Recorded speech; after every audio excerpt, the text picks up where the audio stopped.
உங்களை இன்று சந்திப்பதில் மிக்க மகிழ்ச்சி. நான் வரப்போ மழையும் கூட கூட்டிட்டு வந்துட்டேன். ஆனாலும் இந்த 100 நாள் நடைபயணத்துல எவ்வளவு மழை பெஞ்சாலும் எவ்வளவு வெயில் அடிச்சாலும் நம்ம நாட்டம் நம்ம நடந்துகிட்டு மக்களை சந்தித்து இன்று தமிழ்நாடு முழுவதும் நாங்க சென்று வந்துட்டு இருக்கோம். அங்கே என்னுடைய நடைபயணம் ஜூலை 25ஆம் தேதி தொடங்கியது திருப்போரூரிலே. அப்படி இந்த நடைபயணத்தில் ஒவ்வொரு பகுதிக்கும் சென்று ஒவ்வொரு மக்களையும் சந்தித்து அங்கே இருக்கின்ற பிரச்சனைகளை ஆய்வு செய்து மக்களிடம் விழிப்புணர்வு ஏற்படுத்தி மக்களை திரட்டி ஒரு சில பகுதியிலே போராட்டம் வாயிலாக அதற்கு தீர்வு இந்த 3 மாத காலத்திலேயே கண்டிருக்கின்றோம். இதற்கு பல உதாரணங்கள் நான் சொல்லலாம்.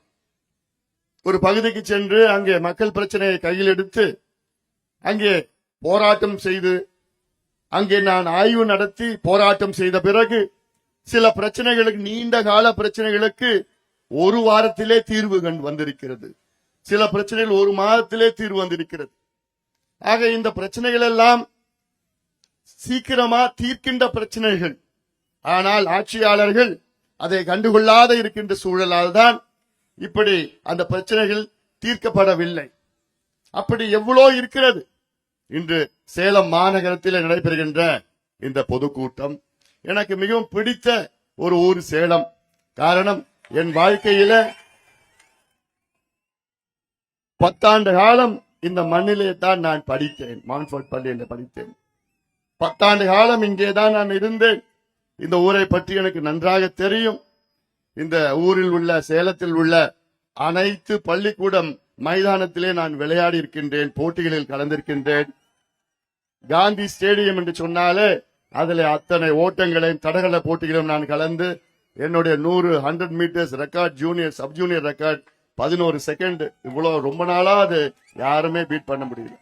இதெல்லாம் இந்த மண்ணிலே தான் என்னுடைய பள்ளி பருவத்தை கடந்து எவ்வளவு நினைவுகள் எனக்கு வரும். அந்த காலத்துல இந்த சேலம் பகுதியில் பெரிய ஹோட்டல் என்ன நேஷனல் ஹோட்டல் தான், நேஷனல் லாட்ஜ்னு சொல்லுவோம். இப்பெல்லாம் பார்த்தேன், நீ காலையெல்லாம் பார்த்தேன், அப்படியே தான் இருக்குது, இன்னும் ஒரு முன்னேற்றம் இல்லை. அப்ப பார்த்தா ஹென்றி உல்சிலி பேக்கரி இருக்கும். இப்ப அங்க இருக்கா இல்லையா? அதுக்கப்புறம் பஸ் ஸ்டாண்டு பக்கத்துல பாத்தீங்கன்னா நேஷனல் ஹோட்டல் ஒண்ணு பரோட்டா நல்லா கிடைக்குவாங்க.